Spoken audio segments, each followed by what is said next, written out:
ኢራን የኒውክሌር ጦር መሳሪያ ለመታጠቅ 72 ሰዓት ብቻ ቀሯት ሲሉ ጆን ቦልተን ተናገሩ። የአሜሪካ የቀድሞው የብሔራዊ ደህንነት አማካሪ ጆን ቦልተን አስደንጋጭ መግለጫ ሰጥተዋል። በእርሳቸው አስተያየት ኢራን ከሰሜን ኮሪያ የኒውክሌር መሳሪያ ለመግዛት ስምምነት ለመጨረስ 72 ሰዓታት ብቻ እንዳሏትም ገልጸዋል።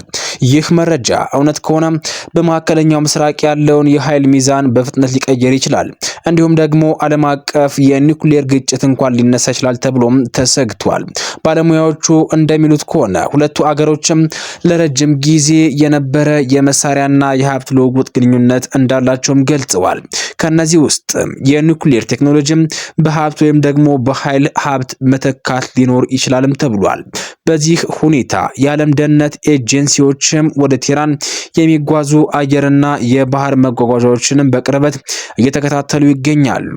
ይህ ጉዳይ አሁን ላይ በዓለም ዙሪያ ትልቅ የዲፕሎማሲና የደህንነት ጭንቀትን ፈጥሯል። አንዳንድ አገሮችም ከኖርዝ ኮሪያ ወደ መካከለኛው ምስራቅ የሚሄዱ መንገዶች ላይ የባህር መከላከያ መግባት እንኳን ጠይቀዋል። በአሁኑ ሰዓት ላይ የወጣው ይህ መረጃ ኢራንን የኒውክሌር ጦር መሳሪያ ባለቤት ሊያደርጋትም ይችላል ተብሎም ተፈርቷል። ኢራን ይህንን የኒውክሌር ጦር መሳሪያ በእጇ ካስገባችም ዓለም ካሰበችው በላይ ከምንጊዜውም በላይ ልትጨነቅም ትችላለች።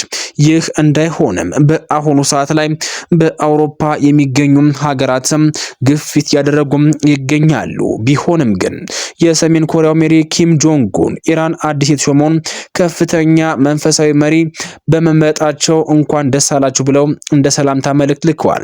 ኪም በመልእክታቸው አዲሱ መሪ እስራኤልን ያዋርዳልና እብሪቱን ያፈርሳል ብሎ መናገሩም በዓለም ዙሪያም ትልቅ ውይይትን አስነስቷል። ይህ መግለጫ በቴህራንና በፒዮንግያንግ መካከል ያለውን የቆየ ፖለቲካና የወታደራዊ ትብብር እንደገና አጠናክሮ እየታየ ነው ብሏል።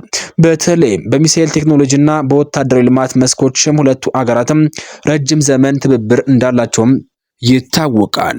አዲሱ መሪ ሙጃቲብ ካሜኑ ወደ ስልጣን መምጣቱም የተከተለው የአባቱን አልሃሜኑ በተነገረው መሰረት በአሜሪካና እስራኤል የተባበረ ኦፕሬሽን ከተገደለ ከጥቂት ቀናት በኋላ ነው። ይህ በኢራን ውስጥ የፖለቲካና የዲፕሎማሲ ውጥረት እንዲጨምርም አድርጎታል።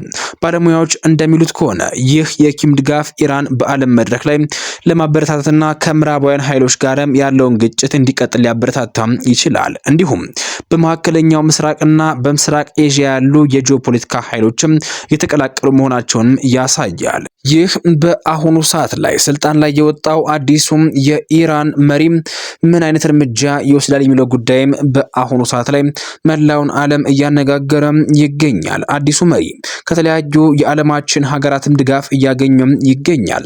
ቻይና ለኢራን የባሊስቲክ ሚሳኤል ማስተላለፏም ተነግሯል። ፕሬዚዳንት ጂም ለምዕራባውያን ማስጠንቀቂያ ሰጥተዋል።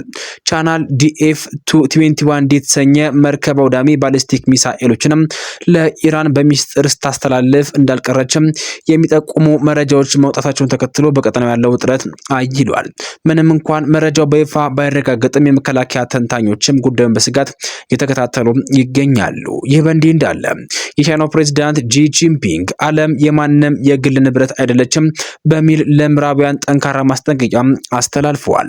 ፕሬዚዳንቱ ዓለም የእኛ ናት ከሚሉ ኃይሎች ነፃ ለመውጣት እንደሚሰሩም ገልጸዋል። ይህም የቻይና ወታደራዊ ግስጋሴና አዲስ የኃይል ሚዛን ፍለጋ የሚያመላክት መሆኑም ተነግሯል። የቻይና መንግስት በቅርቡ የሰጠችውን መግለጫ በዓለም ፖለቲካ መድረክ ለትልቅ ውይይትም አስነስቷል። ቻይና እስራኤል ጦር መሳሪያዎችን እንድታቆምና እንድትቀንስ ጠይቃለች።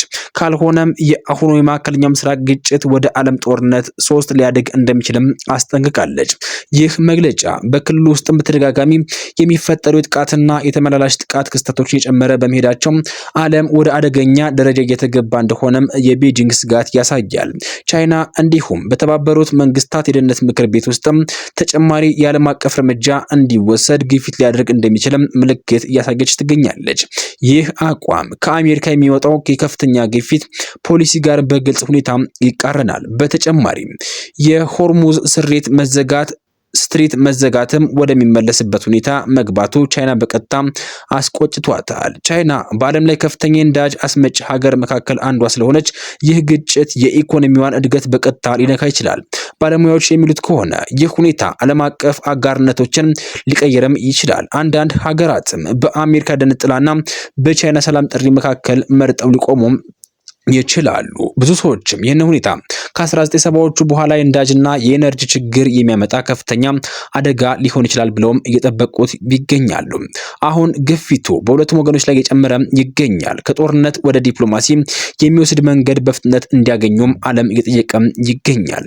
ዓለም የማንም የግል ንብረት አይደለችም ሲሉም ሺ ጂንፒንግ ተናግረዋል። የቻይናው ፕሬዝዳንት ሺ ጂንፒንግ ለምዕራባውያን ያስተላለፉት አስደንጋጭ ማስጠንቀቂያ ዓለምን እያነጋገረ ይገኛል።